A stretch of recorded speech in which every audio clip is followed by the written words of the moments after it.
Today we come to the shortest of the 10 Commandments, just 4 English words and 16 letters.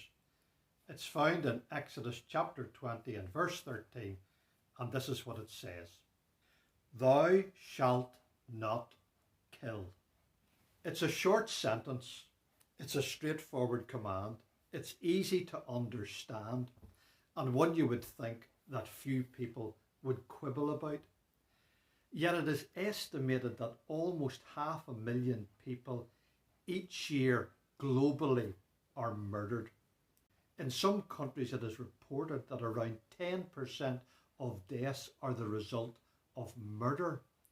Those are gruesome statistics which tell a very sad tale of pain, hurt and heartbreak.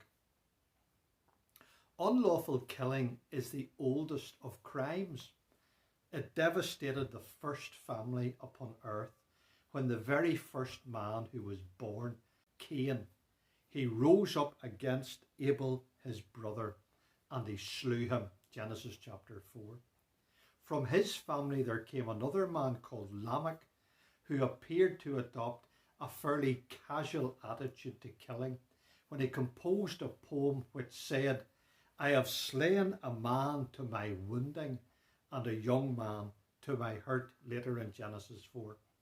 This was a precursor to the days before the flood, when Genesis chapter 6 tells us that the earth was filled with violence. And so it was following the flood that God explained to Noah the reason why murder is a sin. Here's what Genesis 9 says. Whoso sheddeth man's blood, by man shall his blood be shed. For in the image of God made he man. You see, the killing of a human being is not like the killing of an animal. There is something distinctive about humanity.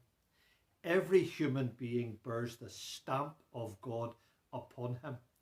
And that is why we talk about the sanctity of human life.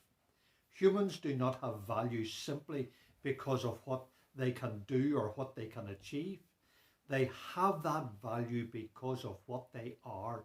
We are not human doings. We are in fact human beings.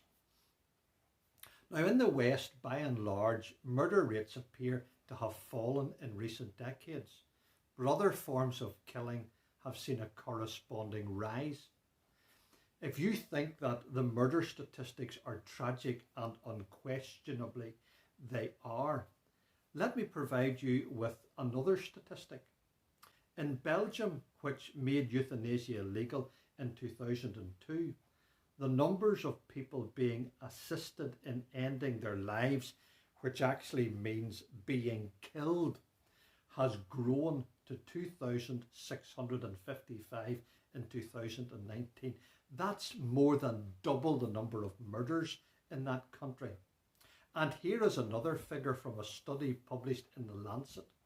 In 2019, there were over 70 million abortions worldwide.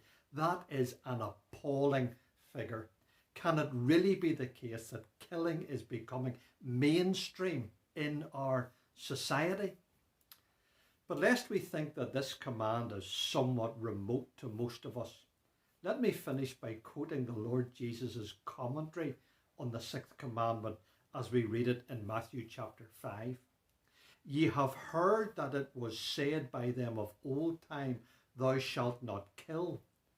But I say unto you, that whosoever is angry with his brother without a cause shall be in danger of the judgment.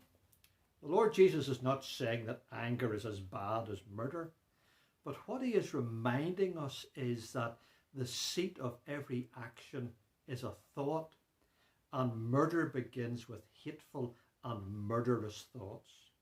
Perhaps we have all had them. At the end of that chapter, the Lord reminds us that our hearts should be filled not with hate, but with love. So the 6th commandment is, Thou shalt not kill.